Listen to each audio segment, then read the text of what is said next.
ఇకపోతే ఇప్పుడు మీ ముందుకు సృష్టి వస్తుంది, మనుషులు వస్తారు. సృష్టి దేవుడి గురించి బాగా తెలుసుకుందట.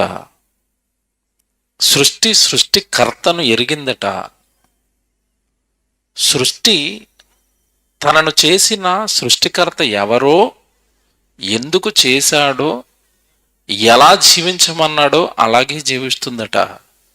కానీ ఈ సృష్టిలో దేవునికి ముద్దు బిడ్డగా, దేవునికి కుమారుడుగా, దేవునికి కుమార్తెగా పుట్టిన మానవుడు, నరజాతి మనుషులు మాత్రం సృష్టికర్త ఎవరో గుర్తించలేకపోయారు. ఆయన ఎలా బ్రతకాలని ఆశపడ్డాడో అలా బ్రతకటం లేదు. మీరు నిజంగా ఈరోజు వాక్యం వినాలి, మనసు పెట్టి వినాలి. నేను జీవితంలో ఇంకా దేవుడి కోసం చాలా ఎదగాలి అన్న భావనలోనికి మీరు వస్తారు. నా జీవితం ఇంకా దేవుడికి దగ్గర అవ్వాలి, నా జీవితంలో ఇంకా మార్పులు రావాలి, నా జీవితం ఇంకా సరైన క్రమంగా పద్ధతిగా దేవుని ఎదుట లేదు అన్న మంచి సదుద్దేశానికి మీరు వచ్చి మీ ఆత్మీయ జీవితాన్ని బాగు చేసుకోవడానికి మేలుకరమైన మాటలే ఈరోజు మీరు వింటున్నారు. దాంట్లో మరలా మీరు పట్టుకున్న బైబిలు ఎంత గొప్ప పుస్తకమో, సృష్టికర్త మాటలు అనడానికి ఎంత గొప్ప రుజువులు దేవుడు బైబిలులో పొందుపరిచాడో ఈరోజు మీరు విని ఆశ్చర్యపోతారు. దేవుని పిల్లలారా, సహజంగా సృష్టి అంటే ఏంటి? సృష్టి అనగానే సృష్టి వెనకాల క్రియేటర్ ఉంటాడు, సృష్టి వెనకాల సృష్టికర్త ఉన్నాడు. ఆయన చేశాడు దీన్ని, దానికి అదే రాలేదు. ఈరోజు సోకాల్డ్ మేధావులు మాట్లాడుతున్నట్టుగా పరిణామ సిద్ధాంతం అని ఏవో సిద్ధాంతాలు చెప్పి సృష్టి దానికదే వచ్చిందని కళ్ళబొల్లి కథలు చెప్పారు ఈ ప్రపంచానికి. ఈ మధ్యకాలంలో నెమ్మదిగా వీడిపోతున్నాయి లేండి, సంతోషం. అది ఈ మధ్యకాలంలో ఒక వార్త వచ్చింది, మీరు చూసారో లేదో. ఇంతకాలం మన పిల్లల్ని స్కూల్కి పంపిస్తే వాడికి 3వ తరగతిలో 4వ తరగతిలో ఒరే మనుషులు ఎలాగొచ్చారురా భూమి మీద కంటే ఆడికి ఏమి నేర్పారో తెలుసండి? కోతి నుండి వచ్చాడు, మీ తాతలందరూ కోతులని నేర్పారు ఆడికి. ఈ మధ్యకాలంలో గవర్నమెంట్ ఒక నిర్ణయం తీసుకుంది. ఏంటంటే ఈ కోతి సిద్ధాంతం సుధ తప్పు, పాఠ్య పుస్తకాలలో నుంచి చార్లెస్ డార్విన్ సిద్ధాంతాన్ని తీసేస్తున్నాం. అంటే అర్థం ఏంటి? మనిషి కోతి నుండి వచ్చాడని చెప్పిన సంగతి మేము శుద్ధ తప్పు చెప్పాము ఇంతకాలం, కనుక పాఠ్య పుస్తకాల్లోంచి తీసేస్తున్నాం. ఇప్పుడు బైబిల్ పట్టుకున్న మనం ఎప్పుడైనా కోతి నుండి వచ్చిందని మనం అన్నాం? ఎప్పుడైనా దేవుడు చేశాడు మనిషిని అన్నాం. మనం అన్న మాట, బైబిల్లో దేవుడు రాయించిన మాట ఈరోజు గెలిచి నిలుచుంది సమాజం ముందు. గెలిచింది దేవుడు మాట, గెలిచిపోయింది. ఆదామును దేవుడు నరుడు, మొట్టమొదటి నరుడు ఆదాము అని చెప్పి నేలమంటతో దేవుడు చేశాడని మనం చెప్పిన మాట అండి ఈరోజు సమాజం ముందు గెలిచింది. బైబిల్ గెలిచింది. Very good. అంటే ఎప్పటికైనా కూడా బైబిల్లో ఏ విషయాలైతే దేవుడు రాస్తాడో అవే ఈ సమాజానికి శిలాశాసనాలుగా మారిపోతాయి. గుర్తుపెట్టుకోండి, ఇప్పుడు ఒకటి జరిగింది, భవిష్యత్తులో బైబిల్లో దేవుడు ఏదైతే చెప్పాడో అవే శాసనాలుగా శాస్త్రం ముందు నిలబడతాయి. కారణం ఏంటంటే ఇది మనుషులు రాసిన పుస్తకం కాదు. ఎవరు రాశారు? మనుషులను, సృష్టిని కలిగించిన సృష్టికర్త రాయించాడు. గనక ఇందులో ఉన్న ఏ మాట అయినా సమాజం మధ్యలో నిలబడుతుంది, నిలబడి నిజమని నిరూపణలోనికి వస్తుంది. మీరు ఈరోజు ఒక సంగతి విని నిజంగానండి బైబిల్ను ముద్దు పెట్టుకుని ఇంటికి వెళ్ళిపోతారు. మీరు ఎంతకాలం ఆ సంగతి చెప్పారు, మీరు ఒక కాలం చదువుకున్నారు, ఆ చదువుకున్న సంగతి నుండి ఈ మధ్యకాలంలో నెమ్మదిగా బైబిల్లో రాసిందే నిజం అని వాళ్ళు ఒప్పేసుకున్నారు. బైబిల్ నిజంగానండి మీకు తెలియదు కదండి, బైబిల్ను దేవుడు రాయించడానికి పట్టిన కాలం ఎంత అనుకుంటున్నారు? 1600 సంవత్సరాలు రాయబడిన ఏకైక గ్రంథం ప్రపంచంలో బైబిల్. 1600 సంవత్సరాలు ఒక పుస్తకాన్ని ఎవరైనా రాయగలరా? మనుషులు రాస్తే. ఆ రాసిన వారందరూ ఒక కాలానికి చెందిన వారు కాదు, ఒక వృత్తికి చెందిన వారు కాదు. 1600 సంవత్సరాలు రాయించిన ప్రేమలేఖ ఈ మానవులను ప్రేమించి దేవుడు రాయించిన ప్రేమలేఖ ఇది. పిల్లలుగా మనల్ని ప్రేమించి రాయించాడండి. దేవుని పిల్లరా, సృష్టికర్తను ఎరిగిన సృష్టి ఎరుగని మనిషి. సృష్టిని నరులను ఇద్దరిని దేవుడే చేశాడు. కానీ ఆయన్ని ఎరగటంలో, ఆయన్ని గుర్తించటంలో, ఆయన మనస్సు గ్రహించటంలో, ఆయన బ్రతకమన్నట్టుగా బ్రతకటంలో మనుషులను దాటుకుని సృష్టి ముందుకెళ్ళిపోయింది. మనుషులు వెనకైపోయారు. దేవుడిని అర్థం చేసుకోవటంలో, జాగ్రత్తగా వినండి, దేవుడి మనస్సును అర్థం చేసుకోవటంలో, దేవుడు బ్రతకమన్నట్టుగా బ్రతకటంలో సృష్టి ముందుకెళ్ళిపోయింది, మనుషులు వెనక్కి. అదేంటన్నా, సృష్టి ఏముంది, అదేం బ్రతుకుతుంది, అదేం ముందుకెళ్ళిపోయింది, మనం కదా బాగా దేవుడి కోసం బ్రతుకుతున్నది అని మీరు అనుకుంటారేమో. ఒక మంచి సంగతి ఈరోజు మీరు బైబిల్లో నేర్చుకుంటున్నారు. యెషయా గ్రంథం బైబిల్ చూద్దాం. యెషయా గ్రంథం 45వ అధ్యాయము 12వ వచనం బైబిల్ చూద్దాం అందరం. యెషయా గ్రంథం 45వ అధ్యాయము 12వ వచనం అండి. అందరూ బైబిల్ తీసుకోండి. యెషయా గ్రంథం 45వ అధ్యాయము 12వ వచనం. భూమిని కలగజేసిన వాడును నేనే. ఆ పదం చూడండి ఎలాగుందో. భూమిని కలగజేసిన వాడును నేనే, నేనే, నేనే. బైబిల్ ఎలా చదువుకోవాలా? భూమిని కలగజేసిన వాడును నేనే. ఒక ఆయన వచ్చాడండి, యెహోవా దేవుడు వచ్చాడు, సృష్టికర్త. ఈ భూమిని నేను కలగజేశాను, దీనిని కలగజేసిన వాడను నేనే అన్నాడు.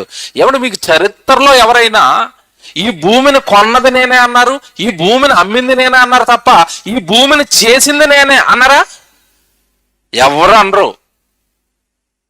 4 ఎకరాలు కొనుక్కున్నాను, 3 ఎకరాలు కొనుక్కున్నాను, 2 ఎకరాలు అమ్మాను, 1 సెంటు కొనుక్కున్నాను, 3 సెంట్లు అమ్మాను. అమ్మటాలు కొనుక్కోవడాలు చేస్తారు మనుషులు. ఇంతకీ నువ్వు భూమిని అమ్మాలన్నా కొనాలన్నా ఇది చేసి ఉండాలి కదా. ఎవరు చేశారంటే ఒక ఆయన వచ్చాడు, ఈ భూమిని కలగజేసిన వాడను నేనే. క్రియేటర్ వచ్చాడు, క్రియేషన్ నాది అని చెప్తున్నాడు. జాగ్రత్తగా వినాలి. భూమిని కలగజేసిన వాడును నేనే, నేనే. ఆ పదం అనాలంటే, నేనే అనాలి అంటేనండి దాని వెనకాల ఎంతో కృషి ఉండాలి, దాని వెనకాల ఎంతో గట్స్ ఉండాలి. ఖచ్చితంగా అయితేనే తప్ప నేనే అన్న పదం మనం వాడలేం. ఇప్పుడు మీరు శ్రీకాకుళం ఉంది కదండి, ఇక్కడ మైదానంలో కూర్చున్న మీలో ఎవరైనా ఈ శ్రీకాకుళానికి ఎమ్మెల్యేను నేనే అనగలరా? మీరు చేయొద్దండి. ఎవరైనా అంటారా? అనలేరు. ఎందుకు అనలేరు చెప్పండి? మీరు కాదు కనుక, ఎమ్మెల్యే గారు వేరు గనక. అంతే కదండి. ఎమ్మెల్యేని కానప్పుడు నేనే అనగలరా? అనలేరు. పోనీ ఏమండి వేదిక మీద మరి ప్రెసిడెంట్ గారిని పిలిచారు, ఆయన ఉంటే ఏమండి ఈ గ్రామానికి ప్రెసిడెంట్ ఎవరంటే ఆయన లేస్తాడు, నేనే అంటాడు. మీరు ఎవరైనా అనగలరు అలాగా? ఇవన్నీ ఎందుకు మీకు చెప్తున్నానో తెలుసా? నేనే అనాలి అంటే దాని వెనకాల చాలా బలం ఉండాలి. ఈ పక్కన ఇల్లు కనపడుతుంది చూడండి, ఎవరో ఇల్లు కట్టుకున్నారు. ఈ ఇల్లు ఎవరు కట్టారు అంటే ఎవరు వస్తారు ముందుకి? ఆ ఇంటి ఓనర్ వస్తాడు, ఇల్లు నేనే కట్టాను, నాది, నేనే అంటాడు. మీలో ఎవరైనా అనగలరా ఇల్లు నేనే కట్టానని? అనలేరు కదా. మరి భూమిని కలగజేసిన ఆయన వచ్చాడు బైబిల్ పట్టుకుని. సృష్టికర్త వచ్చాడు మీ మధ్యలోనికి. బైబిల్లో ఏవని ప్రారంభమైంది బైబిల్ అనేసరికండి, ఆది యందు దేవుడు భూమి ఆకాశములను సృజించనన్న మాటతో, ఈ క్రియేషన్ నాదే అన్న మాటతో క్రియేటర్ రాయించిన పుస్తకమే బైబిల్. ఇది ఇప్పుడు అంటున్నాడు, ఈ భూమిని కలగజేసిన వాడను నేనే. తర్వాత చూడండి అక్కడ ఏముందో,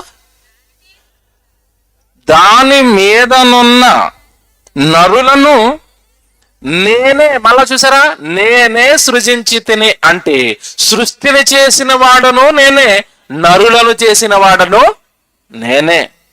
సృష్టిని ఒక ఆయన, నరులను ఒక ఆయన చేయలేదండి. అందరికీ దేవుడు ఒకడేనా? ఒకడేనా? ఒక ఆయనే చేసినప్పుడు ఈ భూమి మీద ఉన్న మానవులందరికీ ఒకే దేవుడు ఉండాలి కదా. మనుషులు విడిపోయారు. ఎలా విడిపోయారు? కులం పెట్టుకుని విడిపోయారు, మతం పెట్టుకుని విడిపోయారు, ప్రాంతాలు పెట్టుకుని విడిపోయారు, భాషా ప్రాతిపదికన విడిపోయారు. ఏమంటే రాష్ట్రాలుగా విడిపోయారు, దేశాలుగా విడిపోయారు, ఖండాలుగా విడిపోయారు. మనుషులు ఎలా ఆలోచించారంటే, మేము ఎలాగో విడిపోయాం కనుక ఆయన కూడా విడగొట్టేస్తే పోలే. ఎవరిని? మా కులానికో దేవుడిని ఎట్టుకుందాం, మా రాష్ట్రానికో దేవుడిని ఎట్టుకుందాం, మా గ్రామానికో దేవుడిని ఎట్టుకుందాం, మా దేశానికి ఒక దేవుడిని ఎట్టుకుందాం. మనుషులు దేవుణ్ణి విడగొట్టారు కానీ దేవుడు అంటున్నాడు, భూమి మీద ఉన్న నరులను కలగజేసిన వాడను నేనే. ఏమండి, భూమి మీద ఉన్న నరులందరికీ ఒకే దేవుడు అని చెప్పడానికి మీకు ఒక బెస్ట్ ఎగ్జాంపుల్ చెప్తాను, మీకు అర్థమైపోద్ది ఇప్పుడు. ఏమండి, దేవుళ్ళు దేశానికి ఒక దేవుడు ఉన్నాడు అనుకోండి. దేశానికి ఒక దేవుడు ఉంటే ఆ దేశంలో ఉన్న మనుషులు కూడా వేరువేరుగా ఉండాలి. అంటే ఇప్పుడు భారతదేశంలో ఉన్న దేవుడు మనుషులను 2 చేతులు ఇచ్చుకున్నాడు అనుకోండి, అమెరికాలో ఉన్న దేవుడు 4 చేతులు ఇచ్చుకోవచ్చు కదా. కదా, ఇక్కడో దేవుడు అక్కడో దేవుడు అనుకుంటే ఇక్కడ 2 చేతులు అక్కడ 2 చేతులు ఏంటి? ఇక్కడ 2 కళ్ళు అక్కడ 2 కళ్ళు ఏంటి? ఇక్కడ నోట్లో 32 పళ్ళేనట, అక్కడ నోట్లో 32 పళ్ళేనట. దేవుడు వేరైనప్పుడు, దేవుళ్ళు వేరైనప్పుడు ఈ మానవుల జన్మ కూడా వేరవ్వాలి కదా, అవ్వలేదు. ఏమండి, అమెరికాలో గాలి ఒకలాగా, ఇండియాలో గాలి ఒకలాగా ఉందా? ఆ గాలి ఎలాగుందో ఈ గాలి కూడా అలాగే ఉంది. ఆ నీళ్లు ఎలాగున్నాయో ఈ నీళ్లు కూడా అలాగే ఉన్నాయి. అంటే అర్థం ఏంటి? సృష్టిని కలిగించిన వాడు ఒకడే, ఈ సృష్టిలో ఉన్న నరులను కలిగించిన వాడు ఒక్కడే. ఆయనే దేవుడు, పరమందున్నాడు. ఆయన రాయించిన పుస్తకమే మీ చేతుల్లో ఉన్న బైబుల్. మీరు విడగొట్టుకున్నారు దేవుడిని, నాకు సంబంధం లేదు. మిమ్మల్ని కలగజేసిన వాడను, నరులను కలగజేసిన వాడను నేనే. ఆ పదమండి నాకు చాలా ఇష్టం అండి. బైబిల్లో నేనే నేనే అనగలరా ఎవరైనా? నరులను నేనే చేశాను అన్నాడా ఇప్పటి వరకు భూమి మీద ఎవరైనా? బైబిలు ప్రారంభంలో మీకు ఇది ఎందుకు చెప్పాను ప్రారంభంలో మీకంటే, బైబిలు సృష్టికర్త రాయించిన పుస్తకం. ఇది మనసులో పెట్టుకుని ప్రసంగంలోకి వెళ్దాం. ఇప్పుడు ఇది మనసులో పెట్టుకుని ప్రసంగంలోకి వెళ్దాం. సృష్టికర్తను ఎరిగిన ఈ సృష్టి ఎరగని మానవులు, మనుషులు గుర్తించలేదు నా తండ్రి ఉన్నాడు, నన్ను ఆయనే చేశాడని. కానీ సృష్టి బాగా ఎరిగింది, సృష్టి బాగా తెలుసుకుంది దేవుణ్ణి. ఎలాగండి మీరు చెప్తారంటారా? బైబిల్లో ఒక సందర్భానికి డైరెక్ట్గా మిమ్మల్ని తీసుకెళ్తున్నాను. మీరు చాలా సంవత్సరాల నుంచి బైబిల్ చదువుకున్న వాళ్ళు ఎవరైనా ఉంటే చదువుకొని ఉంటారు. కానీ ఈరోజు ఆ వచనం మీకు ఇచ్చే ఆనందం అంతా ఇంత కాదు. బైబిల్లో న్యాయాధిపతుల గ్రంథంలో చెట్లు మాట్లాడుకుంటున్నాయి. జాగ్రత్తగా వినండి, ఆ వచనానికి రండి, అందరూ బైబిల్ తీయాలి. న్యాయాధిపతుల గ్రంథం 9వ అధ్యాయము 8వ వచనం. అందరూ బైబిల్ తీయండి. న్యాయాధిపతుల గ్రంథం 9వ అధ్యాయము 8వ వచనం. అందరు బైబిల్ చూడండి, బైబిల్ చూడాలి ఈ వచనం చదివేటప్పుడు. న్యాయాధిపతుల గ్రంథం 9వ అధ్యాయము 8వ వచనం. వెరీ గుడ్, చూద్దాం. చెట్లు తమ మీద రాజుని ఒకరిని అభిషేకించుకొనవలనని మనస్సు కలిగి బయలుదేరాయి. వీడియో రెడీ చేయండి బాబు, మీరు అలర్ట్గా ఉండండి. ఒక వీడియో చూపిస్తాను ఇప్పుడు మీకు. చెట్లట, బాగా వినాలి, చెట్లట అందరికి రాజు ఉన్నాడు కదా. అడవిలో ఉన్న జంతువులకు రాజు ఉన్నాడా? ఉన్నాడు. ఎవరు? సింహం. భూమి మీద ఉన్న మనుషులకు రాజు ఉన్నాడు. ఎటొచ్చి రాజు ఎవరికి లేడు? చెట్లకు రాజు లేడు. కనుక చెట్లన్నీ మాట్లాడుకుంటున్నాయట, చెట్లన్నీ సమావేశం వేసాయట. చెట్లు తమ మీద రాజును ఒక అతనిని పెట్టుకొనవలనని మనస్సు కలిగాయట. బాగా ఆలకించాలి బైబిలు. చెట్లుకి మనస్సట, ఆ మనసులో రాజు కావాలన్న కోరికట. ఆ కోరికను నెరవేర్చుకోవడానికి చెట్లన్నీ సమావేశం పెట్టుకున్నట, బయలుదేరట. ఒక చెట్టు దగ్గరికి వెళ్ళాయట 9వ వచనంలో. ఏ చెట్టు దగ్గరికి వెళ్ళాయి? మమ్మును ఏలుమని ఒలివ చెట్టును అడగగా. అంటే ఈ మొత్తం మీద ఈ చెట్లన్నీ కలిసి ఏ చెట్టుతో మాట్లాడుతున్నాయి? ఇప్పుడు ఒలివ చెట్టుతో మాట్లాడుతున్నాయి. ఆగండి కాసేపు, బైబిల్ పక్కకెట్టండి. ఈ చెట్లు మాట్లాడుకుంటాయన్నది మేము నమ్ముతామన్న వాళ్ళు చేయలేపండి. ఒక్క చేయి లేగలేదు. ఎక్కడ ఇటు పక్క కొన్ని కనపడుతున్నాయి. వీళ్ళు ఎందుకు లేపారంటే బైబిల్లో ఉంది కదా, బొత్తిగా నమ్మపోతే బాగోదని కదా. ప్రాక్టికల్గా ఆలోచించాలి సుమా. బైబిల్ ఏదో అలా చదువుకుంటూ వెళ్ళిపోయి మూఢనమ్మకాలు నమ్మినట్టు నమ్మకండి. బైబిల్లో ఏవి మూఢనమ్మకాలు ఉండవు. నేను రాశాను ఇదే మీరు నమ్మాలి, ఇది నమ్మకపోతే మీరు పోతారు, ఈ టైపుగా దేవుడు ఒప్పిస్తాడు, చూపిస్తాడు మనకు అర్థమయ్యేటట్టు. కాకపోతే కాస్త కష్టపడాలి మనం బైబిల్ని అర్థం చేసుకోవడానికే కష్టపడతాడు. ఏమండి, చెట్లు మాట్లాడుకుంటాయి, ఇది ఎంతవరకు నిజం? అసలు చెట్లు మాట్లాడుకుంటాయా? చెట్లకి భాష ఉందా? మాట్లాడుకోవాలంటే ఏముండాలి? భాష ఉండాలి, అంతే కదండి. ఇప్పుడు మనం మాట్లాడుకోవడానికి ఏ భాష మాట్లాడుకుంటాం? మీరు పక్కకి వెళ్ళిపోయారు అనుకోండి ఒరిస్సాకి, ఒడియా, వాళ్ళకి తెలుగు రాదు, మనకు ఒడియా రాదు. వాళ్ళ భాష వాళ్ళది, మన భాష మనది. Very good. ఇప్పుడు మీరు జాగ్రత్తగా చెట్లు మాట్లాడుకుంటాయో లేదో జాగ్రత్తగా చెప్తాను. ముందు మీ కళ్ళ ముందున్న జంతువులు మాట్లాడుకుంటాయో లేదో నెమ్మదిగా ఆలోచించండి. కుక్కలు మాట్లాడుకుంటాయా, మాట్లాడుకోవా? బాగా ఆలోచించండి. మాట్లాడుకుంటాయా? మాట్లాడుకుంటాయి. వీధిలో ఒక కొత్త కుక్క వచ్చింది అనుకోండి, ఏం చేస్తాయి ఇవన్నీ? ఎవడవా నువ్వు మా వీధిలోకి వచ్చావు? అట్లా అరుపుల్లో అర్థం అదనమాట. ఇది మా అడ్డా, ఇది మా ఊరు, ఇది మా వీధి, ఇది మేమంతా గుంపు, నువ్వెక్కడో కొత్తడు వచ్చినట్టున్నావు. అరుస్తాయి, వాడిని కరుస్తాయి, వాళ్ళ ఏరియా నుంచి వాడిని ఏం చేస్తాయి? వెళ్ళగొట్టేస్తాయి. ఏమని ఇవన్నీ గుంపుగా రావగానే వాడికి దానికి అర్థమైపోద్ది కొత్త కుక్కకి. ఏమని? వీళ్ళు మాకు ఎంట్రీ ఇవ్వటం లేదు ఇక్కడ, కానీ అది పరిగెట్టడం ప్రారంభిస్తుంది. అంటే అర్థమైపోయిందా? వీటిని మొరగగానే దానికి సిగ్నల్ అర్థమైందా? నువ్వు మా ప్రాంతానికి రావద్దని చెప్పాయా? విషయం ఏంటనుకున్నారు? కుక్క భాష కుక్కకు అర్థమవుతుంది, కుక్క భాష మనకు అర్థమవుతుంది. ఇంకా చెప్పనా మీకు? పక్షులు మాట్లాడుకుంటాయా? మాట్లాడుకుంటాయి. మీ ఇంటి ముందు కోడి పిల్లలు పెట్టి తిరుగుతుంది అనుకోండి, పైన గెద్దరాంగానే అది ఏం చేస్తా చెప్పండి? రెక్కల పైకెత్తి ఏదో సౌండ్ చేస్తుందండి. ఒకసారి మీరు అనండి, మీకు వస్తుందేమో. అది రాదు. కానీ రెక్కల పైకెత్తి అది సౌండ్ చేయగానే ఎక్కడెక్కడో మేస్తున్న పిల్లలన్నీ ఏం చేశాయి? రెక్కల కింద దూరిపోయినాయి. అంటే తల్లి పిల్లలతో మాట్లాడుకుంది. ఏమని మాట్లాడింది? ఏయ్, మేత ఆపేయండి, ఇక పైన మిమ్మల్ని ఎత్తుకుపోవడానికి గెద్దొచ్చింది, నోరు మూసుకుని రెక్కల కింద దూరండి అని చెప్పగానే కోడి తల్లి పిల్లలు వచ్చి రెక్కల కింద దూరిపోయినాయి. రెక్కలు షటర్ మూసినట్టు అలా మూసేస్తుంది అంతే. ఎక్కడుందో కూడా తెలియదు పిల్ల. కోడి పిల్లలతో మాట్లాడుకుంటది. ఇంకా చెప్పనా మీకు? పావురాలు తెలుసు కదండి, గుంపులుగా ఉంటాయి. ఒక సింగిల్ పావురానికి మీరు మేత వేసారనుకోండి, ఎక్కువ గింజలు వేసారనుకోండి ఒక పావురానికి, అదొకటి కొంచెం టేస్ట్ చేస్తుంది, 2-3 గింజలు తింటది, తర్వాత ఎగిరిపోద్ది అక్కడి నుంచి. మనం అనుకుంటాం ఎగిరిపోయిందని. కాదు, ఇది వెళ్ళిపోయి ఇలా గ్యాంగ్ దగ్గరికి ఎగిరెళ్తుంది. ఎక్కడో గుంపులు కింద ఈ కాపురాలు ఎడతాయి. అక్కడికి వెళ్ళిపోయి పలానా చోట పలానా ఇల్లు, బ్లూ కలర్ ఇల్లు, ఇంటి ముందు గేటు, ఆ గేటు ముందు ఆడెవడో చాలా మంచోడు, మనకి ఇన్ని గింజలు వేసేసాడు, పదండి వెళ్ళిపోదాం అని ఇక్కడ సమాచారాన్ని వాటికి ఇచ్చి ఆ గుంపు మొత్తాన్ని తీసుకొస్తుంది. కావాలంటే మీరు ట్రై చేయండి. నా జీవితంలో నేను చూశానండి దాన్ని. కరోనా టైంలో తెలుసు కదా మీకు పరిస్థితి. అక్కడ కాలు బయట కట్టడానికి లేదు. ఏం చేస్తాం? ఏం చేయలేదు, పాలు పోవట్లేదు. బైబిల్ చదువుకుని ప్రసంగాలు లైవ్ ఇచ్చుకుని కాస్త బుర్ర వేడెక్కిపోతే రిలాక్స్ కోసం పైకి వెళ్ళేవాళ్ళండి. మేడ పైకి వెళ్తే పావురాలు. ఓ రోజు ఏం చేశానంటే, రేషన్ బియ్యం ఉంటుంది కదండి, రేషన్ బియ్యం ఇచ్చారు ఎవరో, అవి వండుకోవడానికి రావట్లేదు, పాపం వాటికన్నా వేద్దామని కొన్ని వేసాను అలా పైన. వెయ్యంగానే ఒక పావురం తిన్నదండి, అక్కడి నుంచి ఎగిరిపోయింది. నేను అనుకున్నాను దాని కడుపు నుండి ఎగిరిపోయిందేమోనని. 5 నిమిషాలకి పైకి వెళ్ళగానండి, మేడ పైన అన్ని పావురాలు గుంపు దిగిపోయింది, మొత్తం ఊడ్చేసాయి. అంటే ఈ ఒక్కటి వెళ్ళిపోయి వాటిలన్నిటికీ సమాచారం ఇచ్చింది. ఏమని? పలానా చోట ఆహారం ఉందరండి, వెళ్ళిపోదాం. పక్షులు మాట్లాడుకుంటాయి. కుక్కలు మాట్లాడుకుంటున్నాయి. పిల్లులు మాట్లాడుకుంటాయి. గుర్రాలు మాట్లాడుకుంటాయి.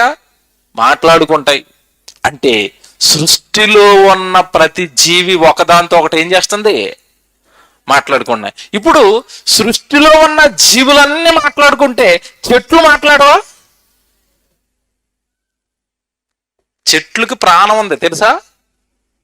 చెట్లకి ప్రాణం ఉంది అని నవీన శాస్త్రం చెప్పింది. వాటికి ప్రాణం ఉంది అంటే అవి కూడా ఏం చేస్తాయి తెలుసా? మాట్లాడుకుంటాయి.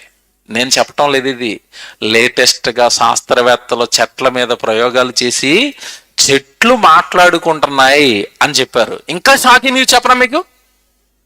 మనకు ఇప్పుడు ఇంటర్నెట్తో మాట్లాడుకుంటున్నాం. ఇప్పుడు వాట్సాప్ దేంతో పనిచేస్తుంది మీకు? ఇంటర్నెట్తోనే కదా. ఇక్కడ ఫోటో తీసుకుంటారు, సబ్ ఫోటో ఎవరికో పంపించేశారు అంటే ఇక్కడ నుంచి సమాచారం అక్కడికి వెళ్ళిపోయింది. ఈ సమాచారాన్ని పంచింది ఏంటి అనుకుంటున్నారు ఇప్పుడు? ఇంటర్నెట్.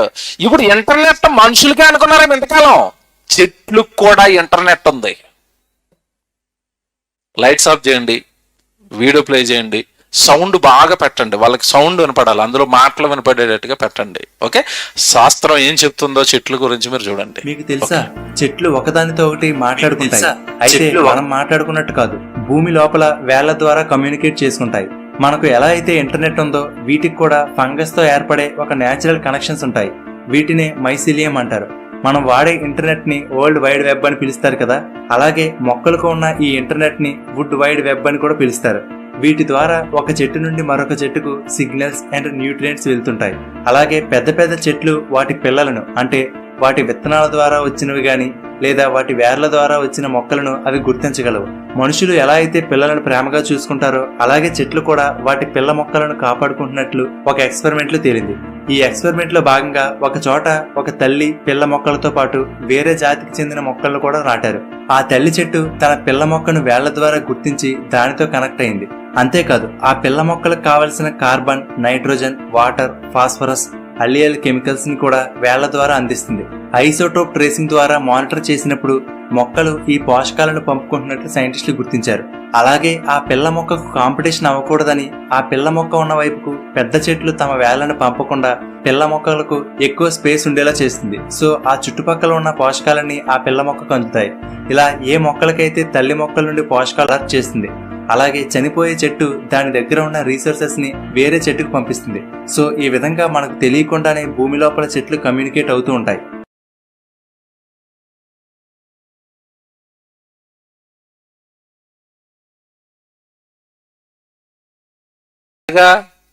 నోటితో కాదు, దేంతో? వేర్ల ద్వారా మాట్లాడుకుంటున్నాయి, వేళ్ల ద్వారా సిగ్నల్స్ ఇచ్చుకుంటున్నాయి, వేళ్ళ ద్వారా సమాచారాన్ని పంపించుకుంటున్నాయి, వేళ్ల ద్వారా మాట్లాడుకుంటున్నాయి. Very good. అంటే బైబిలులో దేవుడు ఏది రాయించినా అది ఖచ్చితంగా వాస్తవం అనడానికి ఈ మధ్యకాలంలో శాస్త్రం నిరూపించిన సంగతి అండి ఇది. ఎప్పుడు చెప్పాడు దేవుడు బైబిల్లో చెట్లు మాట్లాడుకుంటాయని? క్రీస్తుకు పూర్వం చెప్తే ఇప్పుడు లేటెస్ట్ గా శాస్త్రం చెప్పింది చెట్లు కూడా మాట్లాడుకుంటున్నాయి అని. ఓకే, ఇప్పుడు మీకు ఇది ఆ వీడియో కానీ ఇది ఏంటి? బైబిల్లో రాయబడిన ప్రతి మాట కూడా వాస్తవం, చెట్లు మాట్లాడుకుంటున్నాయి. వెరీ గుడ్, ఇది కన్ఫర్మ్ అయ్యారు కనుక ఇప్పుడు అసలు ఏం మాట్లాడుకుంటున్నాయి విషయం ఏంటో ఇప్పుడు విషయంలోకి వెళ్దాం. న్యాయాధిపతుల గ్రంథంలో అవి ఏం మాట్లాడుకుంటున్నాయి ఇంతకీ? రాజుగా మాకు ఒక రాజు ఉంటే బాగున్నాను చెట్లన్నీ సమాచారం పంపించుకున్నాయి. ఒక చెట్టు దగ్గరికి సమాచారాన్ని పంపించాయి, మేమందరం ఏకగ్రీవంగా నిన్ను మా రాజుగా ఎన్నుకుంటున్నామని. ఏ చెట్టు దగ్గరికి పంపించాయట? ఒలివ చెట్టు దగ్గరికి పంపించాయి. న్యాయాధిపతుల గ్రంథం 9వ అధ్యాయము 9వ వచనంలో ఒలివ చెట్టు దగ్గరికి వెళ్ళగానే ఈ ఒలివ చెట్టు ఏమంటుందో వాక్యం చదవండి జాగ్రత్తగా. 9వ వచనం చదవండి. మమ్మల్ని ఏలుమని ఒలివ చెట్టును అడగగా ఒలివ చెట్టు, ఇప్పుడు చెట్టు మాట్లాడుతుందా ఆ మిగతా చెట్లు అన్నట్లతో, దేవునిని మానవులను దేని వలన నరులు సన్మానించుదురో ఆనా తైలమును ఇయ్యక మాని చెట్ల మీద రాజునయ్యుండి ఇటు అటు ఊగుటకు నేను వచ్చేదనా. ఏమంటుంది చెట్టు? ఏమంటుంది ఒలివ చెట్టు? మా మీద నువ్వు రాజుగా ఉండవా, పరిపాలన చేయవా అంటే చెట్టు అంటుంది ఒలివ చెట్టు నో నేను చేయను, చెయ్యను అని చెబుతూనే అది ఒక ఇన్ఫర్మేషన్ ఇచ్చింది చెట్టు. జాగ్రత్తగా వినాలి, చెట్టు ఒక ఇన్ఫర్మేషన్ ఇస్తుంది. ఏంటో ఇన్ఫర్మేషన్? దేవునిని మానవులను దేని వలన నరులు సన్మానించుదరో ఆ నా తైలం ఇవ్వడానికి పుట్టాను నేను. దాని పుట్టుక పరమార్థాన్ని ఆ చెట్టు చెప్పేస్తాను చూడండి. బాగా చెప్పాలి, నాకు ఆన్సర్ చెప్పాలి. ఒలివ చెట్టుకి దేవుడు తెలుసా? తెలుసు. ఒలివ చెట్టుకి నువ్వు తెలుసా? తెలుసు. ఈ ఒలివ చెట్టు అనేసరికి మీకు కరెక్ట్ అవ్వదు. మీ ఇంటికి వస్తాను, ఇప్పుడు మీ దగ్గరికి వచ్చేస్తాను. మీ ఇంటి ముందు ఏం చెట్టు ఉంది చెప్పండి? జాన్ చెట్టు ఉందా? రైట్. జాంకాయలు కాస్తుందా? కాస్తుంది. శుభ్రం కోసుకుని తినేస్తున్నారా? తినేస్తున్నారు. మీరు జాన్ చెట్టు దగ్గర జాంకాయ కోయడానికి వెళ్ళే ప్రతిసారి అదేం మాట్లాడుతుందో తెలుసా? ఈడు ప్రతిసారి వస్తాడు, నా కాయలు కోసుకుని వెళ్ళిపోతాడు తప్ప ఈ కాయలను వీడికి ఇచ్చిన దేవుడి కోసం మాత్రం ఏమి చేయడు, దుర్మార్గుడని లోపల తిట్టుకుంటుంది అది. తెలుసా? బాగా ఆయన సేవ చేయమన్న ఆయన పిల్లలైన నరులు కూడా తెలుసు. ఇంకో విషయం తెలుసా? అవి తిట్టుకున్నా మాట్లాడుకున్నా వాటి భాష మనకు అర్థం అవ్వలేదు కనుక మనం బతుకున్నాం. లేకపోతే సృష్టి తిట్టే తిట్లు కంటే ఆత్మహత్యలు చేసుకుని చచ్చిపోతారు మనుషులు. వాటికి మనకు అర్థమయ్యే భాష పెట్టలేదు, మనకు అర్థమయ్యే లాంగ్వేజ్ పెట్టలేదు కనుక మనం బతికిపోయింది తెలుసా. లేకపోతే అవి మాట్లాడితే మనం బ్రతుకుంటామండి. ఏం మాట్లాడతా తెలుసా? చెట్టు, ఒరే ఎన్ని సంవత్సరాల నుంచిరా నీ కాయలు కాస్తున్నాను, 2019లో కరోనా వచ్చి అందరూ చచ్చిపోయారు, నువ్వు బిగులు ఉన్నావురా, 19లోనూ కాయలు కోసుకున్నావురా నా ఈ కరోనా టైంలో కూడా, 20 కాయలు కోసుకున్నావురా, 21 కాయలు కోస్తున్నావురా, 22 కాయలు కోస్తున్నావురా, 23లోకి వచ్చి కూడా నా కాయలు కోస్తానే ఉన్నావురా. కానీ కాయలు నిన్ను చేసిన దేవుణ్ణి నువ్వు నమ్ముతున్నావా అని ఒక్కసారి గట్టిగా జాన్ చెట్టు మాట్లాడితే మీరు అక్కడ ఉంటారా? అక్కడి నుంచి పారిపోతారా? పారిపోరు అక్కడి నుంచి. మామిడి చెట్టు ఒక్కసారి విరుచుకుపడి ఎంత కాలంలో కాయలు కోస్తావు దేవుణ్ణి నమ్మకుండా అన్నది అనుకోండి, ఎవడన్నా చెట్ల దగ్గరికి వెళ్తాడు. ఇక అవి పోలే, ఆయన పిల్లలు కదా, మనం ఏమనకూడదు. ఆయన యజమానుడు, వీళ్ళేమో మనుషులు. ఆయన యజమానుడు, ఆయన పిల్లలు బాబు, వీళ్ళు ఏమనకూడదు, మనం ఏమన్నా ఉంటే లోపల కొనుక్కోవాలి. అలా బతికిపోయాం తప్పండి మనం. ఒలివ చెట్టు అంటుంది, నేను ఎందుకు పుట్టాను అంటే నన్ను ఏది బెటరు? దేవుణ్ణి ఎరగటం విషయంలో చెట్టు ముందుందా మనం ముందున్నామా? చెట్టే. ఇంకోటి చెప్పండి మీకు, ఇంకా ముందుకెళ్తాను. ఇంకా మీకు అసలు బాబోయ్ సృష్టిని చూస్తే ఈ రోజు రాత్రి నుంచి ఇంక భయం వేస్తూ ఉంటది మీకు. దేవునిని మానవులను. ఒలివ చెట్టు ఆన్సర్ ఇచ్చిందా? ఈ చెట్లన్నీ అనుకున్నాయి, బొత్తిగా ఈ చెట్టుకి బ్రతకటం తెలియదండి, మేము అందరం కలిసి ఒకేసారి రాజుని చేస్తామంటే వద్దంటుంది, పిచ్చి చెట్టు ఇదని చెట్టును మార్చేసాయి. ఒలివ చెట్టుని అడిగేసరికి ఒలివ చెట్టు ఒప్పుకోలేదు కదా, వెంటనే ఏ చెట్టు దగ్గరికి వెళ్ళిపోయింది తెలుసా? అంజూరపు చెట్టు దగ్గరికి వెళ్ళాయి. అంజూరపు చెట్టు, మా మీద రాజుగా ఉంటామంటే ఆ చెట్టు అంటుంది, షటాప్, నేను నరులకు మంచి మాధుర్యం కలిగిన ఫలాలు ఇవ్వడానికి పుట్టాను నేను. తర్వాత చదువుకుంటా, కింద ఉంటది. అంజూరపు చెట్టు అంటుంది, మంచి మధురం కలిగిన పళ్ళు ఇవ్వడానికి పుట్టాను, ఆ పళ్ళు ఇస్తాను తప్ప నేను రాచరికం చేయను. ఈ చెట్టు ఒప్పుకోలేదని చివరికి ఎక్కడికి వెళ్ళి తెలుసండి? ద్రాక్ష తీగ దగ్గరికి వెళ్ళాయి. ద్రాక్ష తీగ అంటుంది, నేను నరులకు మంచి ద్రాక్ష రసం ఇచ్చి ఆ ద్రాక్ష రసంతో ఆ ద్రాక్ష పళ్ళతో వాళ్ళని సంతోష పెట్టడానికి పుట్టాను. వాళ్ళ తండ్రి సృష్టికర్త నన్ను ద్రాక్ష పళ్ళు ఇవ్వు, ద్రాక్ష రసం ఇవ్వని పుట్టించాడు, అదే చేస్తాను తప్ప నేను మరొకటి చేయను అని. ఇదిగో ఇందాక చూపించాడు కదా వీడియోలో, వేర్ల ద్వారా ఎలాగైతే మాట్లాడుకుంటున్నాయో అలాగే ఈ చెట్లన్నీ మాట్లాడుకుంటున్నాయి. కానీ ఆ చెట్ల సంభాషణలో మనకు దొరికిన భావం ఏంటి, మనకు దొరికిన సంగతులు ఏంటంటే, చెట్లు దేవుడిని ఎరగటం విషయంలో చాలా బాగా ముందున్నాయి. మా దేవుడు మమ్మల్ని ఎందుకు పుట్టించాడో ఆ పని చేస్తాం తప్ప మరో పని చేయమంటుంది. ఇప్పుడు మనుషుల దగ్గరికి వస్తున్నాను. మనుషులు దేవుడు పుట్టించేటప్పుడు ఏమన్నాడు తెలుసండి? దేవుడు నరులను యథార్థవంతులుగా పుట్టించాడు, పరిశుద్ధులుగా పవిత్రులుగా బ్రతకండిరా అన్నాడు. మనుషులు ఎలా బతుకుతున్నారు ఈరోజు?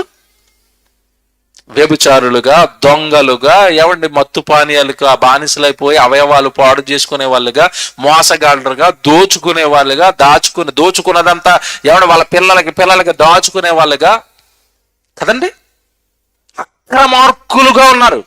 సృష్టిలో ఏమన్నా అలాంటి లక్షణాలు కనపడతాయండి మీకు?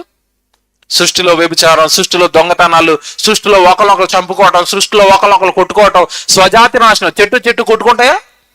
పిల్లి కొట్టుకుంటాయా? మీరు చూడండి, స్వజాతి నాశనాన్ని కోరుకుంటాయి సృష్టిలో ఉన్న ఏదైనా కోరుకోదు. కానీ మనిషిని చంపేసుకుంటాడు. ఏమంటే పాపం ఎంత తీవ్ర స్థాయికి వెళ్ళిపోయింది తెలుసండి. నిన్న ఒక వార్త వచ్చిందండి, కుర్రోడికి పంపిస్తాను, మీకు చివరి అయిపోయే లోపు మీకు చూపించారంటే మీరు ధన్యులు. వార్త ఏంటో తెలుసండి? వార్త పాకిస్తాన్కి సంబంధించిన వార్త అండి ఇది.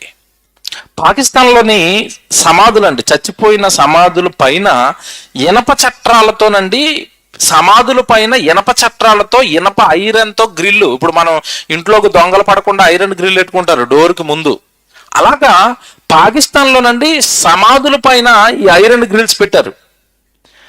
వార్త ఏంటనుకున్నారు? వార్త సారం ఏంటంటే, ఎందుకయ్యా ఈ సమాధుల పైన కూడా ఐరన్ గ్రిల్స్ ఎందుకు పెట్టారంటే కింద మ్యాటర్ రాశాడండి. ఆ మ్యాటర్ కండి అసలు నాకు ఏమనాలో, మానవ సమాజం ఇంత దరిద్రానికి ఎందుకు వెళ్ళిపోయిందో నాకు అర్థం అవ్వలేదండి. ఇంతకీ ఇక్కడ ఈ మ్యాటర్ ఏంటనుకున్నారు? ఎందుకు పెట్టారు అంటే, పాకిస్తాన్లోనట ఏమంటే కాస్త వయసులో ఉన్న అమ్మాయిలు చచ్చిపోయిన సమాధి చేసిన తర్వాత అండి, ఆ సమాధుల్లో నుంచి ఆ యువతులను బయటికి లాగేసి మళ్ళీ అత్యాచారం చేస్తున్నారట శవాల మీద. చూసారండి ఇది ఎలాగుంది?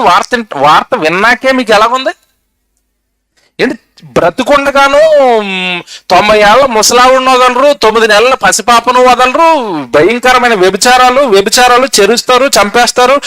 ఒప్పుకోకపోతే ఎవడు కిరోసిన్ పోసి కాల్ చేస్తారు, గొంతు కోసేస్తారు, ఎవడు ఒకడేమో యాసిడ్ పోసేస్తాడు.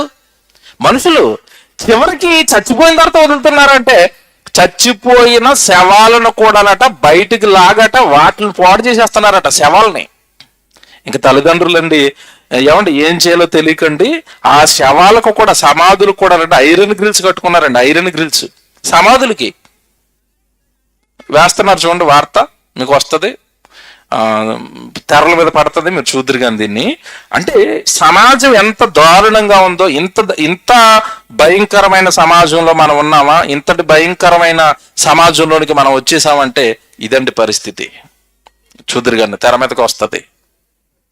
అంటే పరిశుద్ధంగా బ్రతకండి, పవిత్రంగా బ్రతకండి అని మనుషులను పుట్టిస్తే మనుషులేమో ఇలాంటి పాపపు కార్యక్రమాలు చేస్తున్నారు. సృష్టి మాత్రం నో. దేవుడు మమ్మల్ని ఎందుకైతే పుట్టించాడో, పళ్ళెమ్మన్నాడు పళ్ళిస్తాం, రసమేమన్నాడు రసం ఇస్తాం, ద్రాక్ష రసం ఎందుకు పుట్టించాడో దేవుడు అదే చేస్తాం తప్ప మరొక కార్యక్రమాన్ని, మరొక క్రియలోనికి మేము రాము అంటున్నాయి. అంటే సృష్టికర్త ఎందుకైతే చేశాడో ఆ పనే చేయాలన్న నీతి, ధర్మం, యథార్థత సృష్టిలో కనపడుతుంది. ఏమండి సృష్టి కంటే మంచి వాటిని అనుభవిస్తున్న మనిషిలో యథార్థత ఉందా? ఈ పవిత్రత ఉందా?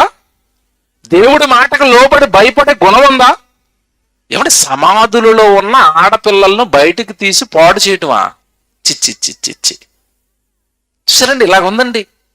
అందుకే అన్నాను, దేవుడిని సృష్టి ఎరిగింది, దేవుడి మాటలకు లోబడి బ్రతుకుతుంది, మనిషి మాత్రం లోబడి బ్రతకటం లేదండి. వార్త వేశారు చూడండి, తెరల మీద కనబడుతుందా? అదిగోనండి బాబు, జూమ్ చేస్తావా? పాకిస్తాన్లో సమాధులకు ఇనప కంచెలు. బొమ్మ చూపించు ఆయన, కిందకి దింపు, బొమ్మ చూపించు. బొమ్మ అదిగో ఆ సమాధులకి ఇనప కంచెలు వేసిన బొమ్మ ఉంది కదా, ఆ కిందకి లాగు, అలా జూమ్. అదిగోండి కనపడిందా? ఏమండి ఒకప్పుడు ఇంటికి ఎట్టుకునేవారు ఆ ఇనప కంచెలు, ఇప్పుడు దేనికి పెట్టారు? ఏమండి ఏ సమాజంలో ఉన్నా చూడండి, సమాధులకు ఇనప కంచెలా ఎందుకు రా అంటే ఇప్పుడు న్యూస్ చెప్తున్నాడు చూడండి. అదిగో పాకిస్తాన్ లో సమాధులకు ఇనప కంచెలు, పాకిస్తాన్ లో యువతులు సమాధుల చుట్టూ వారి కుటుంబ సభ్యులు ఇనప కంచెలు ఏర్పాటు చేస్తున్నారు. కొందరు వ్యక్తులు యువతుల శరీరాలను సమాధి నుంచి తీసి దారుణంగా ప్రవర్తిస్తున్నారని అంతర్జాతీయ మీడియా కథనాలు వెలువడ్డాయి. వారి నుంచి సమాధుల రక్షణ కోసం కంచెలను ఏర్పాటు చేస్తున్నారని పేర్కొన్నాయి. ఏమండి అలాగుంది వార్త. ఇది మనిషి క్రూరత్వం, ఇది మనిషి యొక్క అపవిత్రత, ఇది మనిషి యొక్క కాముకత్వం. ఇంత దారుణమైన సమాజంలో మనం ఉన్నప్పుడు సృష్టి పాఠాలు చెబుతుంది. ఎంత పవిత్రమైన పాఠాలు చెబుతుందో కాస్త ముందుకు తీసుకెళ్తాను, జాగ్రత్తగా వినండి. ఇప్పుడు చెట్ల గురించి చెప్పాను కదా, ఇప్పుడు జంతువుల దగ్గరికి వస్తాను. జీవులు మన కళ్ళ ముందు ఉన్నాయి కదండి. జీవులు, ఒక కుక్క అంటున్నారా, ఒక ఆవు అంటున్నారా, ఒక మేక అంటున్నారా, మీ కళ్ళ ముందు ఉన్న ఏ జీవైనా ఆ జీవుల కళ్ళు, ఆ జీవుల చూపు ఎప్పుడు ఎవరి వైపు ఉంటుంది తెలుసా? కీర్తనల గ్రంథం 145వ కీర్తన, బైబిల్ చూడండి, 15వ వచనం. కీర్తనల గ్రంథం 145వ కీర్తన 15వ వచనం చూడండి. 15వ వచనం, సర్వ జీవుల కన్నులు నీ వైపు చూచుచున్నవి. జీవుల కళ్ళు ఎవరి వైపు చూస్తున్నాయట? సర్వ జీవుల కన్నులు నీ వైపు చూచుచున్నవి. అంటే భూమి మీద ఉన్న జీవుల కళ్ళన్నీ కూడా దేవుని వైపు చూస్తున్నాయి. జాగ్రత్తగా వినండి, దేవుడి వైపు కనుక జీవి చూస్తే ఆ జీవి తప్పు చేస్తుందా? భూమి మీద పాపం చేస్తుందా? నేరం చేస్తుందా? చేయదు. మీకు అడుగుతున్నాను, ఇప్పుడు మన కళ్ళు ప్రతిరోజు దేవుణ్ణే చూస్తుంది అనుకోండి, మనం తప్పు చేస్తామా? మనం చెడుగా ఆలోచిస్తామా? మనం ఎవరికైనా హాని చేయాలనుకుంటామా? ఎవరినైనా పాడు చేయాలనుకుంటామా? ఎవరికైనా ద్రోహం చేయాలనుకుంటామా? ఎవరినైనా కొట్టాలనుకుంటామా? ఎవరినైనా తిట్టాలనుకుంటామా? ఎవరినైనా చంపాలనుకుంటామా? ఎవరి కీడైనా మనం కోరుకుంటామంటే కోరుకోవండి. ఎప్పుడు మన కన్ను దేవుని వైపు చూస్తే, మన కళ్ళు కనుక దేవుడి వైపు చూస్తే ఆయన కోసం బ్రతకాలనిపిస్తుంది. ఆయన నా కోసం ఎంత కష్టపడుతున్నాడు కదా, రాత్రనక పగలనక. ఇదిగో ఈ భూగోళం, మా ఉంటున్న ఈ భూమి ఇప్పుడు రాత్రి, తెల్లవారితే పగలు. ఎందుకు వచ్చేసింది పగలు అంటే, మీరు కూర్చున్న ఈ భూమి 1 గంటకు 1,11,600 కిలోమీటర్ల వేగంతో పరిగెడుతుంది. ఇది తిరుగుతుంది, ఇది త్రిప్పుతున్నాడు కదా, కొనకకుండా నిద్రపోకుండా. సూర్యుడు మండిస్తున్నాడు కదా, ప్రతి కాలం తప్పిపోకుండా ఋతువులను మారుస్తూ, వర్షాకాలము, శీతాకాలము, ఎండాకాలము కాలాలను మార్చుకుంటూ నా ఆరోగ్యాన్ని కాపాడుతున్నాడు కదా. వర్షాకాలంలో వర్షాలు ఇచ్చి నేలను పండిస్తున్నాడు కదా, తిండి పెడుతున్నాడు కదా. ఆకాశంలో సూర్యుని మండింపచేసి నేను బ్రతకడానికి అవకాశం ఇస్తున్నాడు కదా. ఇంత కష్టపడుతున్న నా కన్న తండ్రి వైపు కదా నేను చూడాలి అని ప్రతి నరుడి నేత్రం దేవుని వైపు చూస్తే గనక దేవుడు తప్ప మరొక జీవితం ఉండదు. ఈ సర్వజీవులు కన్నులు ఆయన వైపు చూస్తున్నాయి గనక అవి ఎంత బాగా బ్రతుకుతున్నాయో. ఇప్పుడు వరకు చెట్ల గురించి చెప్పాను, ఇప్పుడు జీవుల గురించి చెప్తాను. ఇప్పుడు జీవులు చూడండి, దేవుడిలో ఎంత ఖచ్చితంగా బ్రతుకుతున్నాయో, వాటికి ఎంత కమిట్మెంట్ ఉందో దేవుడి విషయంలో, ఎంత బాగా దేవుడు మనసును అవి ఎరిగాయో. చెట్ల గురించి అయిపోయింది, ఇప్పుడు జీవుల దగ్గరికి వచ్చాను. బైబిల్లో ఒక సందర్భాన్ని మీకు జ్ఞాపకం చేస్తాను. బైబిల్లో మోషే ఐగుప్తీయులకు నాయకుడుగా, ఐగుప్తు దేశంలో ఇశ్రాయేల్ ఉన్నప్పుడు ఇశ్రాయేల్కి నాయకుడిగా దేవుడు పుట్టించాడు. మీకు తెలుసు కదా, ఐగుప్తు బానిసత్వంలో ఉండిపోయారు ప్రజలంతా. అక్కడి నుంచి విడిపించడానికి మోషేని పుట్టించాడు. రైట్. మోషేని పుట్టించిన తర్వాత ఐగుప్తు ఫరో, మీకు తెలియదు కాదు, వాడు ఎలాంటి వాడు అంటే కఠినుడు. వెళ్ళాడు మోషే, అయ్యా ఈ ప్రజలంతా కూడా దేవుడి ప్రజలు, దేవుడు తీసుకుని రమ్మన్నాడు, కాక నువ్వు విడుదల చేస్తే ఈ ప్రజలైన వాళ్ళందరినీ మేము తీసుకుని వెళ్ళిపోతామంటే వాడన్నాడు. వాడు కొట్టిన డైలాగ్ మీకు తెలియదు కాదు, ఏమన్నాడు? యెహోవా ఎవడో నేను ఎరుగను, ఈ జనులను నేను పోనీయను అన్నాడా? అన్నాడు. యెహోవాను నేను ఎరగను అన్నాడు. అంటే అర్థం ఏంటి? భూమి మీద ఒక రాజ్యానికి రాజై చక్రవర్తి అయిన వాడికి ఎవరు తెలియదట? యెహోవా తెలియదు, దేవుడు తెలీదు. భూమి మీద అధికారే, భూమి మీద ఏమండి మంచి రాజ్యమే ఉంది, రాజే, సింహాసనం ఉంది, అధికారం ఉంది, ప్రజలు పరిపాలించే హక్కు ఉంది. కానీ ఇంత ఇచ్చిన ఈ ప్రకృతిని కలిగించిన దేవుడు మాత్రం వాడికి తెలీదు. యెహోవాను నేను ఎరగను, ఈ జనులను నేను పోనీయను. పోనీనంటే ఆయన ఊరుకుంటాడా? పంపించమని అడుగుతున్నది ఎవరక్కడ? పంపించమని అడుగుతున్నది ప్రెసిడెంట్ ఎమ్మెల్యే కాదు, ఇద్దరు పోలీసు వాళ్ళు తీసుకొచ్చి బెదిరించి ఏమన్నా వదిలేయడానికి. మోషే వెనకున్నది, మోషే వెనక దిగింది ఎవరు? ప్రారంభంలో చదివించారు కదా, ఈ భూమిని కలుగు చేసిన వాడను నేనే. సృష్టికర్త దిగాడు. ఇప్పుడు సృష్టికర్త దిగాడు అంటే, సృష్టికర్త మనుషులకు వ్యతిరేకమయ్యాడు అంటే సృష్టి మీద పడిపోతుంది. చాలా మంది తెలియదు ఇది. ఎందుకు వస్తున్నాయి భూకంపాలు, ఎందుకు వస్తున్నాయి తుఫాన్లు, ఎందుకంటే ఇలాగ ప్రకృతి వైపరీత్యాలతో మనిషి నాశనం అయిపోతున్నాడు అంటే, ఆ సృష్టికర్తకు మీ పాపాలతో మీరు కోపాన్ని రప్పిస్తున్నారు. అందుకే సృష్టి ఒక్కసారి చూడమంటున్నాడు. అది చూసిందంటే ఏమీ లేదు. మన మధ్యకాలంలో చూసారు కదా భూకంపం, ఎక్కడో అక్కడికి బిల్డింగులతో సహా నేలలోకి వెళ్ళిపోయారు, మూసుకుపోయింది నేల ఇలాగా. ఇప్పుడు ఫరో గాడు తిరగబడ్డాడు, నేను దేవుడు మాట విన్ను అంటున్నాడు. ఇప్పుడు ఏం చేయాలి? మీకు తెలియదు కదా, మోషేను వాడుకున్నాడు, నీళ్ళను రక్తంగా మార్చాడు, ఈగలు వెళ్ళాయి, ఏమంటే కప్పలు వెళ్ళాయి, చాలా రకాల సూచక్రియలు వాడి మీద జరిగాయి. Very good. ఇప్పుడు ఒక సందర్భాన్ని మీకు జ్ఞాపకం చేస్తాను, కప్పల సందర్భాన్ని జ్ఞాపకం చేస్తాను. కప్పల్ని పంపించాడు ఫరో ఇంటి మీదకి. పంపిస్తున్నప్పుడు ఏం జరుగుతుందో ఒకసారి నిర్గమకాండానికి రండి, జాగ్రత్తగా వినాలి. ఇది జీవులు, సర్వజీవులు కన్నులు దేవుని వైపు చూచుచున్నవని మీరు నమ్మారు కదా. ఈ వచనాన్ని నమ్మితే ఆ వచనం ఈ జీవుల విషయంలో ఎలా నెరవేరుతుందో ఇప్పుడు మీరు చూస్తారు. నిర్గమకాండం అందరు బైబిల్లో తీసి చూడండి, 8వ అధ్యాయము. నిర్గమకాండం అందరు బైబిల్ తీయండి, 8వ అధ్యాయము 2వ వచనం చదవండి. ఎవరో ఒకరు బాగా స్పష్టంగా చదవండి. నిర్గమకాండం 8వ అధ్యాయము 2వ వచనం. నీవు వారిని పోనీయనలని ఎడల ఇదిగో నేను నీ పొలిమేరలన్నిటినీ కప్పల చేత బాధించదను. ఇప్పుడు ఏం పంపిస్తానంటున్నాడు దేవుడు? కప్పల్ని పంపిస్తాను. చదవండి జాగ్రత్తగా. ఏటిలో కప్పలు విస్తారముగా పుట్టును. ఎక్కడ పుడతాయి కప్పలు? ఏటిలో పుడతాయి. ఏరు ఎక్కడ ఉంటుంది చెప్పండి? ఏరు ఎక్కడ ఉంటుంది? ఊరి మధ్యలో ఉంటుందా, ఊరికి దూరంగా ఉంటుందా? ఇప్పుడు మీకు వర్షం వస్తేనే కదా మీకు నీళ్లు ఎక్కడ ఉన్నాయి మీకు? ఇప్పుడు మీరు చెప్పండి, వర్షం నీళ్ళు మీకు దగ్గర ఎక్కడ ఉన్నాయి? చెరువులో ఉన్నాయి. చెరువు ఎక్కడుంది? చెరువు ఎక్కడుంది? అక్కడెక్కడో దూరంగా మేము వస్తున్నప్పుడు దారిలో కనపడదు. అక్కడ ఉంది కదా చెరువు. ఇక్కడ ఫరో కూడా ఉన్నాడు. ఇప్పుడు ఏరు అక్కడ ఉంది. కప్పలు ఎక్కడ పుట్టాలి? ఆ ఏట్లో కప్పలు పుట్టాలి, అంతే కదా. కప్పలు ఎక్కడ పుడతాయి? నీటిలో కదా. ఆ ఏట్లో కప్పలు పుట్టాయి. జాగ్రత్తగా చదవాలి, ఇక్కడ బోల్డ్ విషయం ఉంది. ఏటిలో కప్పలు విస్తారముగా పుట్టును, అవి నీ ఇంట, నీ పడక గదిలోనికి, నీ మంచము మీదకి, నీ సేవకుల ఇండ్లలోనికి, నీ జనుల మీదకి, నీ పొయ్యిలోనికి, నీ పిండు పిసుకు తొట్టిలోనికి ఎక్కి వచ్చును. ఏటిలో పుట్టిన కప్పలట ఎక్కడికి వస్తాయట? అక్కడ ఒక పదం ప్రయోగిస్తున్నాడు పర్టికులర్ గా, మీరు చూడాలి. అది ఏంటది? నీ ఇంట్లోనికి, నీ బెడ్రూమ్ లోనికి, నీ కిచెన్ లోకి, నీ వంట సామాన్లోకి, నీ సేవకుల ఇళ్లలోకి, నీ ప్రజల ఇళ్లలోకి, నీ నీ నీ ఆ నీ అంటే ఎవరు అక్కడ? నీ అంటే ఎవరు? ఫరో. ఇప్పుడు ఆ ప్రజల మధ్యలోనే ఇశ్రాయేలు ఉన్నారా? దేవుని పిల్లలు ఉన్నారు. ఈ ఏట్లో పుట్టిన కప్పలు ఇశ్రాయేలు ఇంట్లోకి వెళ్ళకూడదు. ఎవరింట్లోకి వెళ్ళాలి? నీ ఇంట్లోకి, నీ గదిలోనికి, నీ కిచెన్ లోకి. ఇప్పుడు మాట్లాడుతున్నాడు ఇప్పుడు మిమ్మల్ని.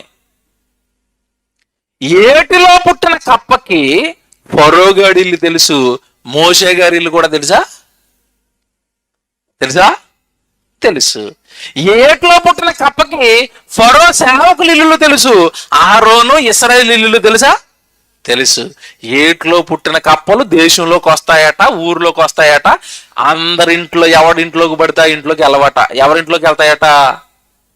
ఫరోగాడి ఇంట్లోకే వెళతాయి. ఈడు దేవుణ్ణి నమ్మలేదు, ఈడు మా తండ్రి మీద, మా సృష్టికర్త మీద తిరగబడ్డాడు కనుక ఈడు పని చూస్తామని వాళ్ళ ఇంట్లోకే పాక్కుని వెళ్తాయట. అంటే ఇప్పుడు కప్పలకి దేవుణ్ణి నమ్మునోడు ఎవడో తెలుసు, నమ్మనోడు ఎవడో తెలుసు. ఇప్పుడు మీ ఇంటి ముందు ఉన్న మ్యాక్కి మీరు దేవుణ్ణి నమ్మారో తెలుసు, నమ్మలేదో తెలుసా? ఒక్కసారి దానికి గనక పవర్ ఇస్తే దేవుడు కాళ్ళతో ఎగిరెగిరి తనుతుంది పోలకెళ్ళినప్పుడు. ఎందుకురా దేవుడు నమ్మకుండా పాలు ముందు తట్టుకుని నా దగ్గరికి వస్తున్నావు? ఆవు గేదెలు ఎగిరెగిరి తన్నుతాయి. ఆయన నమ్మకుండా నువ్వు ఎందుకురా వస్తున్నావు పాలకి? ఆయన కదా నిన్ను చేశాడు, ఆయన కదా నన్ను చేశాడు. నాకేమో రోజు నేను ఆయన వైపు చూస్తాను, నాకు ఆయన కనపడుతున్నాడు. ఆయన ఇష్ట ప్రకారమే నేను బ్రతుకుతున్నాను. ఆయన ముద్దులు కుమారుడు కదా నువ్వు, ఆయన కొడుకు కదా, ఆయన కూతురు కదా. నువ్వేట్రా ఆయన వాక్యం చదవు, ఆయన బైబిల్ చదవు, ఆయన ప్రార్థనకి వెళ్ళవు, ఆయనకి ప్రార్థన చేయు, నీ బ్రతుకేంట్రా ఇలాగుంది? నువ్వు మరలా నీకు చిక్కటి పాలు ఇవ్వాలా? పోరావతలు కానీ తండ్రితే. మీకు ఇది ఎందుకు చెప్పాను తెలుసా? సృష్టిలో ఉన్న ప్రతి దానికి దేవుడు తెలుసు, నరుడు తెలుసు. ఎక్స్ట్రా ఇన్ఫర్మేషన్ ఏంటంటే మీరు దేవుణ్ణి నమ్మారో లేదో కూడా తెలుసు. దేవుణ్ణి ఎందుకు నమ్మటం లేదు మీరని యుద్ధం చేస్తుంది సృష్టి. బైబిల్ ఒక ఆధారం ఉంటుంది దీనికి మనకి. ఏంటి ఆధారం? ఇక్కడికి వద్దురుగాను మళ్ళా రోమపత్రిక 8వ అధ్యాయము, రోమపత్రిక 8వ అధ్యాయము. అందరు తీసుకోండి బైబిల్. 28-29 ఒక్క వచనం ఉంటుంది చూడండి. రామపత్రిక 8వ అధ్యాయము 29. ఒక్క నిమిషం నేను చెప్తానండి, క్షమించండి. 19. రామపత్రిక 8వ అధ్యాయము 19. రామపత్రిక 8వ అధ్యాయం 19వ వచనం. దేవుని కుమారుల ప్రత్యక్షత. ఎవరి ప్రత్యక్షత? దేవుని కుమారుల ప్రత్యక్షత కొరకు సృష్టి. చూసారా? సృష్టి, చెట్ట, మొక్క, జీవ, జంతువ, పక్ష, ఏదైనా కూడా సృష్టి దేవుని కుమారుల ప్రత్యక్షత కొరకు సృష్టి మిగుల ఆశతో తేరు చూచుచు కనిపెడుతుంది. చూసారా? సృష్టి ఏం చేస్తుందట? దేవుని పిల్లలెవరు, దేవుని కుమారులెవరు, దేవుని కుమారులెవరని సృష్టి మిగుల ఆశతో కళ్ళు బాగా పెద్ద చేసుకున్నట కనిపెడుతుందట. దేవుని కుమారులు అంటే ఎవరు బైబిల్ ప్రకారం మీరు చెప్పండి, ఎవరు పడతా అల్లా? యేసుప్రభు అంటున్నాడు, వీరి తండ్రి అపవాది, వీరందరూ కూడా అపవాది సంబంధులు. అంటే దేవుని పిల్లలు కాస్త ఈ సృష్టిలోకి వచ్చి దేవుణ్ణి నమ్మక, దేవుడు వాక్యం ఎరగక అపవాదికి పిల్లలుగా మారిపోయారు, పాపాలకు నిలయాలుగా మారిపోయారు. వాళ్ళు కాదు ఇప్పుడు దేవుడి పిల్లలు. ఎవరైతే క్రీస్తుని అంగీకరిస్తారో, ఎవరైతే క్రీస్తు రక్తంలో వారి పాపాలు కడుక్కుంటారో వాళ్ళు మరలా ఏమవుతారట? దేవుని కుమారులగుటకు వారికి అధికారము అనుగ్రహించావు. ఇప్పుడు ఎవడు యేసుప్రభుని నమ్ముతాడా, ఎవడు దేవుడి కోసం బ్రతుకుతాడా అని సృష్టిట కళ్ళు కాయలు కాసేటట్టుగా తేరి చూస్తుందట. ఇప్పుడు ఒక మాట అడుగుతాను మిమ్మల్ని, అంటే సృష్టిలో ఉన్న ప్రతి దానికి మనం దేవుణ్ణి నమ్మేమో నమ్మలేదో తెలుసా? తెలుసు. దేవుణ్ణి నమ్మిన తర్వాత కూడా ఎలాంటి వేషాలు వేస్తున్నామో తెలుసా? తెలుసు. కుక్కలు మన ఇంటి ముందు పడుకుంటాయి కదండి, మనం అనుకుంటాం వాటికి ఏం తెలియదని. మనం చేస్తున్నాయన్నీ చూస్తున్నాయి ఇలాగా. ఒక్కసారి కానీ కుక్కకు నోరిచ్చాడు అనుకోండి, కాపురాలు కూలిపోతాయి. ఎందుకు? భర్త ఇంటికాడు లేనప్పుడు భార్య ఏం చేస్తుంది? పక్క వాళ్ళు ఎవరైనా అక్క అనుకుంటూ వచ్చింది అనుకోండి, ఏం చెప్పను అక్క, అస్సలు మా ఆయన మంచోడు కాదక్క, అది చేస్తున్నాడు ఇది చేస్తున్నాడు, మొత్తం స్టోరీ అంతా ఆవిడకి చెప్పావు. ఎవరి స్టోరీ? మీ ఆయన స్టోరీ. పక్కనే తోక ఊపుకుంటూ పడుకుంది, నువ్వు అనుకున్నావు తినలేదని, వినేసింది. సాయంత్రం మీ ఆయన ఇంటికి రాగానే మీ ఆవిడ ఎంత పని చేసిందో తెలుసా అని ఒక్కసారి స్వరం ఇచ్చింది అనుకోండి, దానికి ఎలాగుంటది? ఈ గొడవలు ఎక్కడ జరిగిపోతాయోనని వాటికి ఏం చేసేదంటే, రే మీరు సైలెంట్గా ఉండండి, మీరు మాట్లాడుకోండి తప్ప వాళ్ళతో మీరు మాట్లాడకండి. ఎవరితోని? వాళ్ళు ఎలాంటి వాళ్ళు అంటే అసలు మంచోళ్ళు కాదు, అస్సలు మంచోళ్ళు కాదు. వాళ్ళు మంచి చెప్పినా సరే నిన్ను కొడతారు వాళ్ళు. నువ్వెందుకు దెబ్బలు తింటావు? నోరు మూసుకుని ఉండు, ఆడితే తిను, లేదా నేను ఎడతాను నీకు. తెలుసా? జీవులు దేవుని కుమారుల ప్రత్యక్షత కొరకు మిగుల ఆశతో ఏం చేస్తున్నాయి? తేరి చూస్తున్నాయి. ఇప్పుడు వచ్చే నిర్గమకాండానికి కప్పలతో చెప్పాడు కదా, కప్పలారా మీరు ఏటిలో పుట్టాలి, ఏటిలో పుట్టిన మీరు అందరూ కూడా ఎవరింట్లోకి వెళ్ళాలి? ఫరో ఇంట్లోకి వెళ్ళాలి, వాడి సేవకుడి ఇంట్లోకి వెళ్ళాలి, వాడి బెడ్రూమ్లోకి వెళ్ళిపోవాలి. ఎక్కడ పడుకుంటాడు చూడండి, ఆడు బెడ్ ఎక్కిపోండి. మీరు ఏం చేస్తారో తెలియదు, ఆడు ఏ బెడ్ మీద పడుకున్నాడు చూడండి, ఎగిరెక్కుతారో తాళ్ళు వేసుకుని ఎక్కుతారో మరి మీరు ఎలాగ ఎక్కుకుంటారో నాకు తెలీదు.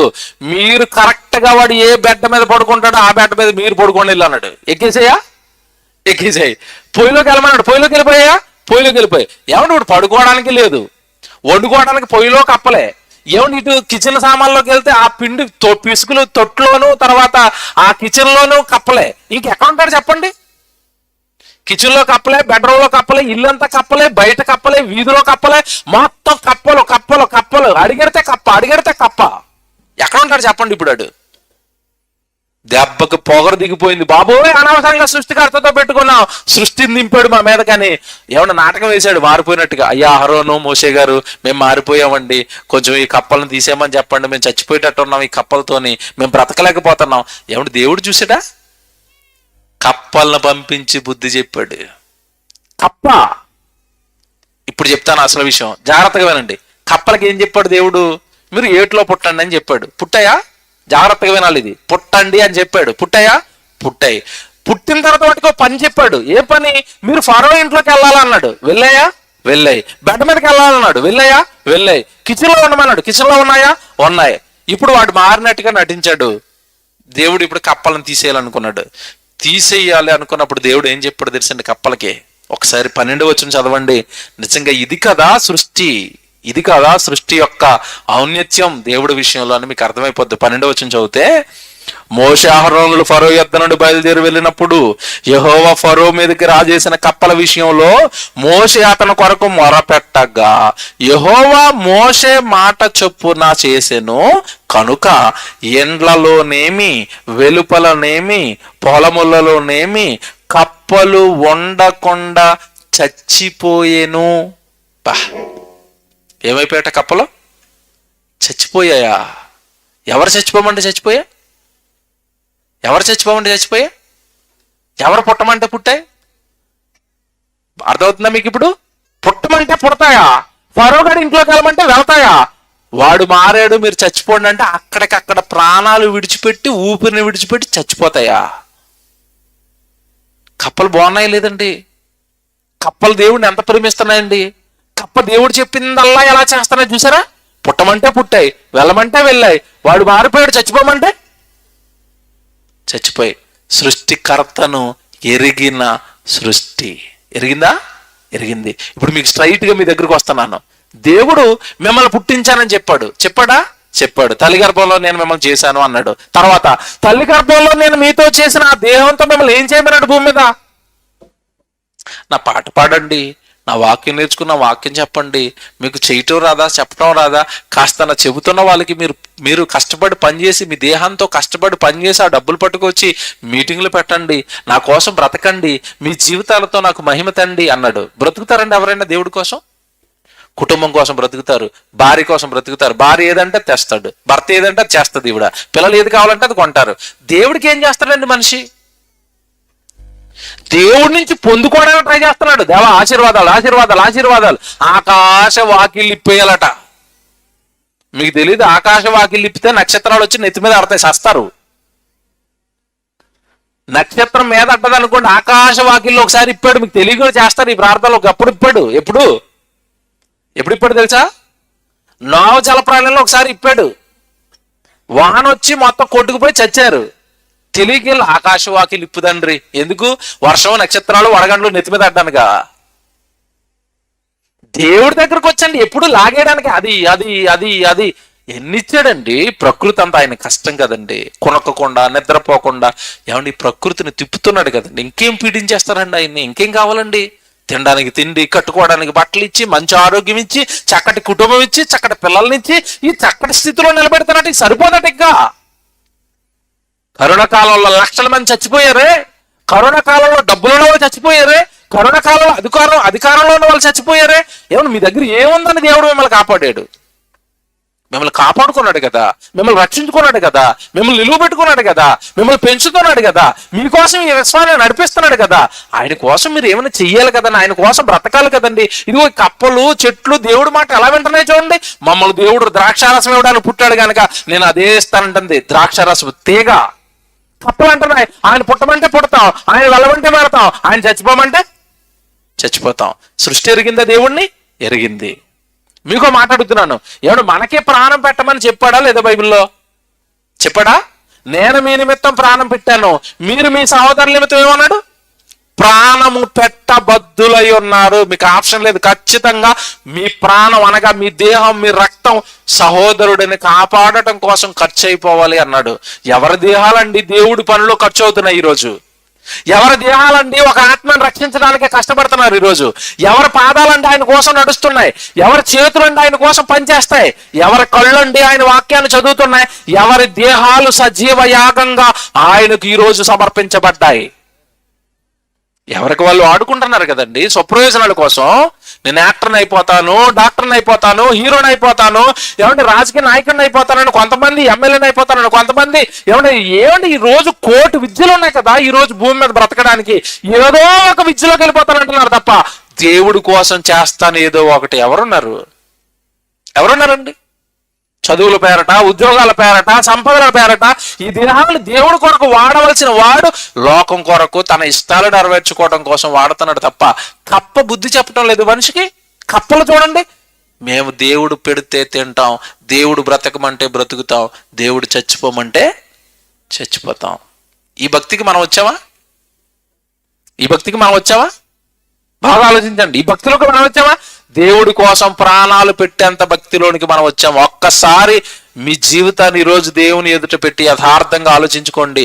ఏమంటే దేవుడి పనులకి మన దగ్గర ఉన్న డబ్బులే ఇవ్వమండి.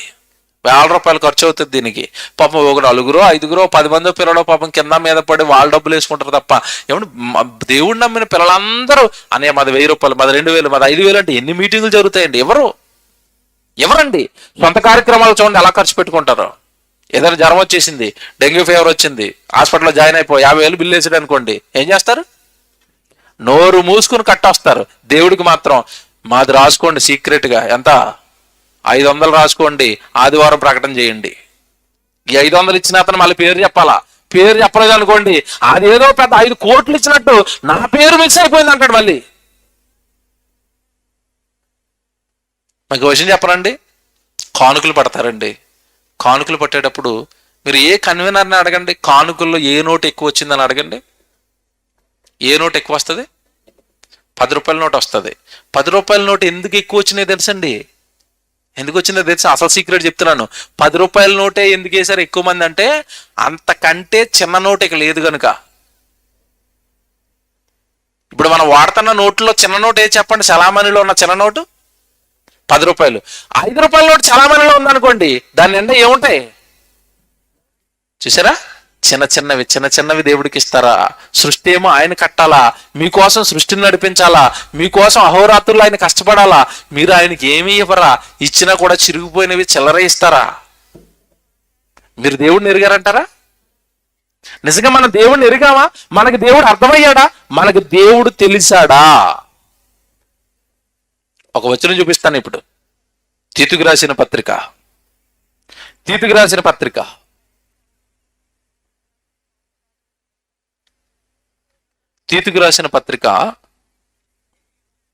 1వ అధ్యాయము 16వ వచనం చూద్దాం అందరం. మన గురించి దేవుడు ఏం మాట్లాడుతున్నాడు చూడండి. తీతుకు రాసిన పత్రిక 1వ అధ్యాయము 16వ వచనం. దేవుడి విషయంలో మనుషులు ఏం మాట్లాడుతున్నారట?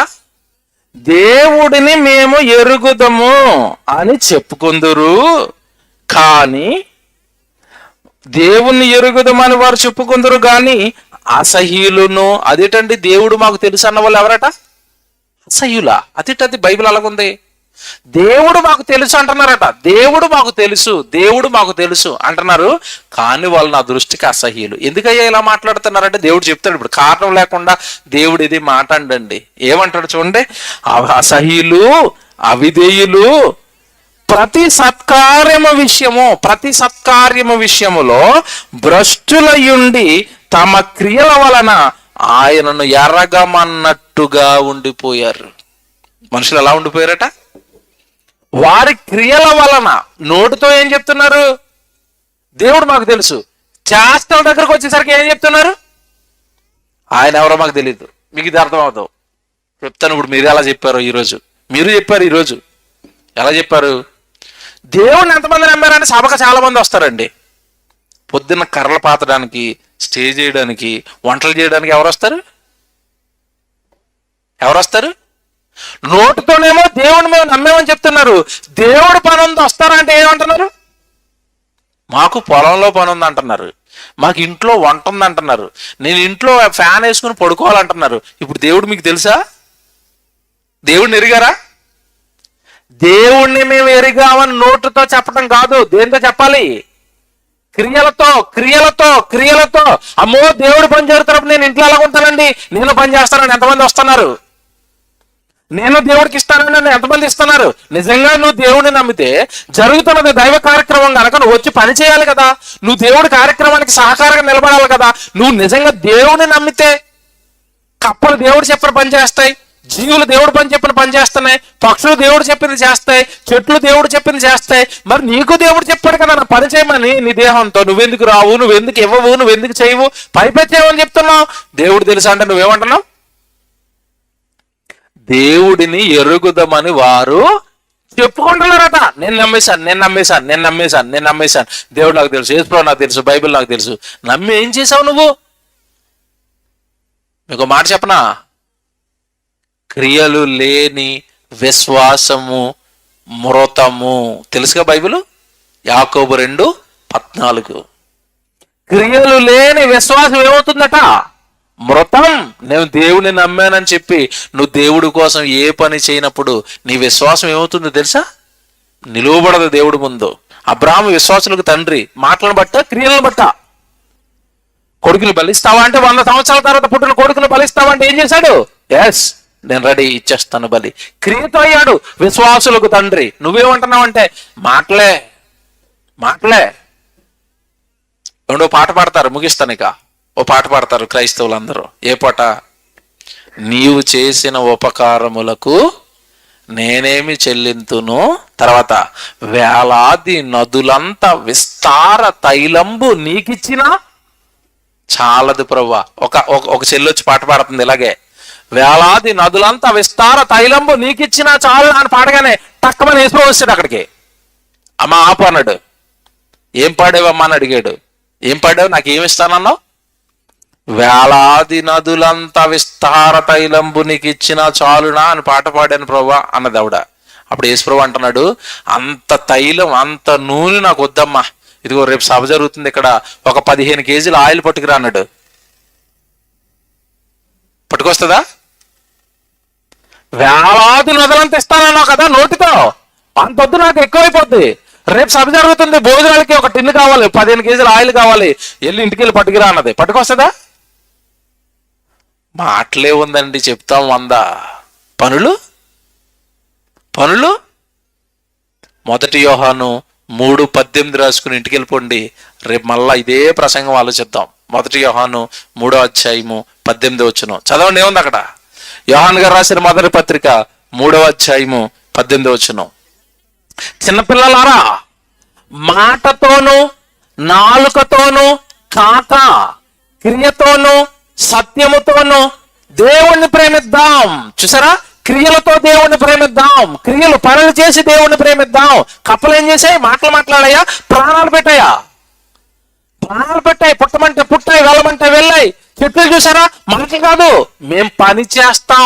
ఒలేవ చెట్టు అంటుంది నేను ఒలేవ నూనె ఇస్తాను, అంజూరపు చెట్టు అంటుంది నేను కాయలు కాస్తాను, ద్రాక్ష చెట్టు అంటుంది నేను ద్రాక్ష పళ్ళు ఇస్తాను. మేము దేవుడి కోసం చేస్తాము, పని చేస్తాము, దేవుడి కోసం ఇస్తాము. మీరు ఆయన పిల్లలు కదా, ఆయన గురించి మీరు ఇంకా బాగా తెలిసి ఉండాలి కదా. మీరేంటి ఎలా ఉండిపోయారు? మేము ప్రభువుని నమ్మేసామంటున్నారు. 1 తీతుకు రాసిన పత్రిక చదువుకున్నారు కదా, వారు దేవుణ్ణి ఎరుగుదమని చెప్పుకొందురు, కానీ ప్రతి సత్కార్యము విషయంలో వారు భ్రష్టులయ్యుండి వారి క్రియల వలన ఆయనను ఎరగమన్నట్లుగానే ఉండిపోయారు. నోటితో నమ్మేమని చెప్తున్నారట, పని చేయమంటే మాత్రం ఆయన ఎవరో మాకు తెలియదు అంటున్నారట. మనం దేవుడిని నమ్మిన వాళ్ళమా? ఇంకా అడగనా మిమ్మల్ని, సృష్టి ఎరిగిందా దేవుడిని బాగా, మనం ఎరిగాము. ఇప్పుడు మీరు చెప్పాలి. ఎంతకాలం కప్ప కనపడితే మీరు ఎలా కింద నుంచి చూసారేమో, కప్ప కనపడితే ఏం చేయాలి ఇప్పుడు మనం? నమస్కారం అండి కప్పగారు, ఏం కమిట్మెంట్ అండి బాబు మీకు, మాకు లేదు అది. ఇంకోటి చెప్పనా, ఎవరి జీవులు మంచి జీవితాన్ని అనుభవిస్తున్నాయా, మనం మంచి జీవితాన్ని అనుభవిస్తున్నాం చెప్పండి? మంచి జీవితాన్ని మీరు కదండి అనుభవిస్తుంటా, మీరు కదండి బాగా పనిచేయాలి దేవుడి కోసం. అవి అంత బాగా పనిచేస్తున్నప్పుడు, అవి ప్రాణాలే ఇచ్చేస్తున్నప్పుడు, ఏమంటే మనం సెమినార్లు సభలో కష్టపడి మన దేహాన్ని ఒక 4 రోజులు 3 రోజులు దేవుడి కోసం పని చేయలేమా? అవి ప్రాణాలు ఇస్తాయా? మీరు పని కూడా చేయరా? రేపు విందురుగాని జీవులు దేవుడి విషయంలో ఎంత గొప్పగా ఎదిగిపోయాయో రేపుడు కూడా మీరు విందురుగాని. వాతావరణాన్ని అనుకూలపరిచిన దేవునికి స్తోత్రం. ప్రార్థన చేసుకుందాం.